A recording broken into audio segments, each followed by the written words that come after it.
بسم اللہ الرحمن الرحیم۔ آپ نے اپنی جگہ دور دور بیٹھے رہیں۔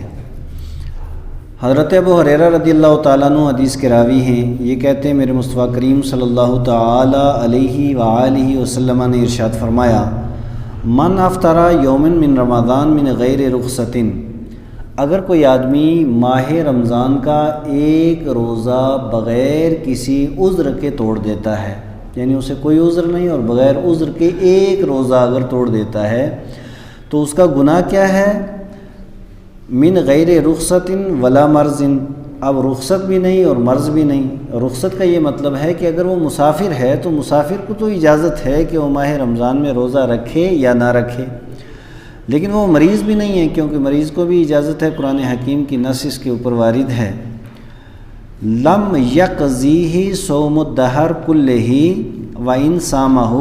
تو وہ اگر ساری زندگی روزے رکھتے رہے تو ایک روزہ کی بھی جزا اسے نہیں مل سکتی ہے، ایک روزے کے برابر ساری زندگی کے روزے نہیں ہو سکتے ہیں۔ اس حدیث پاک کو حضرت امام ترمذی نے روایت کیا ہے۔ اور اب آج کے درس کے اندر میں ان حدیث مبارکہ کا بھی ذکر کروں گا جن میں اللہ کی پیارے محبوب علیہ الصلوۃ والسلام نے عام حالات میں ماہ رمضان کے علاوہ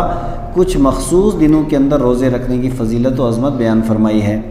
حضرت عبداللہ ابن عباس رضی اللہ تعالیٰ عنہ حدیث کے راوی یہ کہتے ہیں میرے مصطفیٰ کریم علیہ السلام نے ارشاد فرمایا، من صام یوم الاربعاء، کہ جس بندہ مومن نے سوموار کے دن، پیر کے دن اگر کسی نے روزہ رکھا، والخمیس، اور جمعرات کو جس نے روزہ رکھا، جسے ہم اپنی زبان میں ویروار کا دن کہتے ہیں، ان دونوں دنوں میں جس بندہ مومن نے روزہ رکھا، کتبت لہو برات من النار، اللہ تبارک و تعالیٰ اسے جہنم سے آزاد فرما دیتا ہے، جہنم سے آزاد اسے لکھ دیا جاتا ہے۔ امام ابو یعلا نے اس حدیث پاک کو روایت کیا ہے۔ حضرت عبداللہ ابن عمر رضی اللہ تعالیٰ عنہ حدیث کے راوی یہ کہتے ہیں میرے مصطفیٰ کریم علیہ الصلوۃ والسلام نے ارشاد فرمایا کہ جس بندہ مومن نے سوموار کو روزہ رکھا، والخمیس، پھر جمعرات کو روزہ رکھا، و یوم الجمعہ، اور جمعے کے دن روزہ رکھا، ثم تصدق یوم الجمعہ بما قل او کثر، اور پھر جمعے کے دن اس نے صدقہ کیا، تھوڑا صدقہ ہو یا زیادہ ہو، جیسے اس کی حیثیت ہے، اپنی حیثیت کے مطابق جمعے کے دن اگر اس نے صدقہ و خیرات کی ہے تو اللہ کے پیارے محبوب فرماتے ہیں، غفر لہ کل ذنب عملہ حتی یسیر کیوم ولدتہ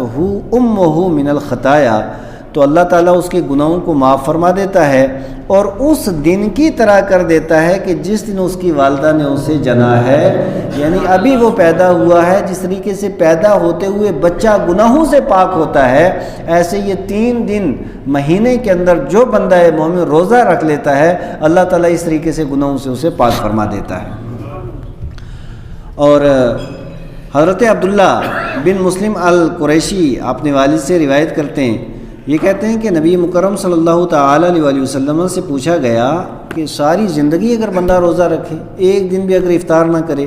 تو آقا کریم علیہ السلام نے ارشاد فرمایا نہیں، ایسا نہیں، کیونکہ ساری زندگی ہر دن اگر آدمی روزہ رکھے تو کمزور ہو جائے گا، پھر گھر کے حالات واقعات، کیونکہ ہر آدمی تو خوشحال نہیں ہوتا، مزدوری بھی کرنی پڑتی ہے، اور اسلام کے قانون یہ مزدور کے لیے بھی ہیں اور شہنشاہ کے لیے بھی ہیں، سب کے لیے برابر ہیں۔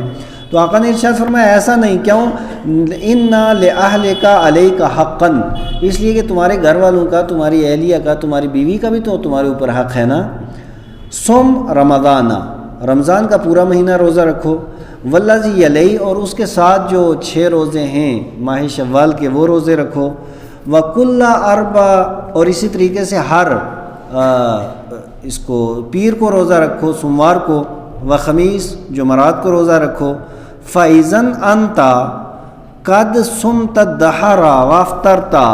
تو اللہ تبارک و تعالیٰ تمہیں ساری زندگی روزوں کا ثواب عطا فرمائے گا، ساری زندگی روزہ رکھنے کا اللہ تعالیٰ ثواب عطا فرمائے گا، اس طریقے سے اگر روزے رکھے جائیں۔ اللہ تبارک و تعالیٰ ہمیں عمل خیر کی توفیق۔ آپ نے جو فرمایا کہ سفر میں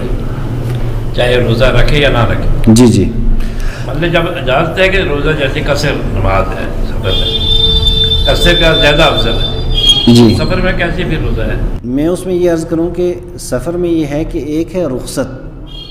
ایک ہے عزیمت۔ رخصت یہ ہے کہ بندہ سفر میں اگر وہ کھائے پیے کچھ بھی ہے تو اسے معاف ہے، قرآن حکیم نے یہ بتا دیا ہے۔ لیکن اگر وہ روزہ رکھ لیتا ہے تو یہ عزیمت کے اوپر عمل ہے، اس کا روزہ ہو جائے گا، اللہ تعالیٰ ثواب دے گا، خیر لکم، اگر روزہ رکھو گے تو یہ تمہارے لیے بہتر ہے،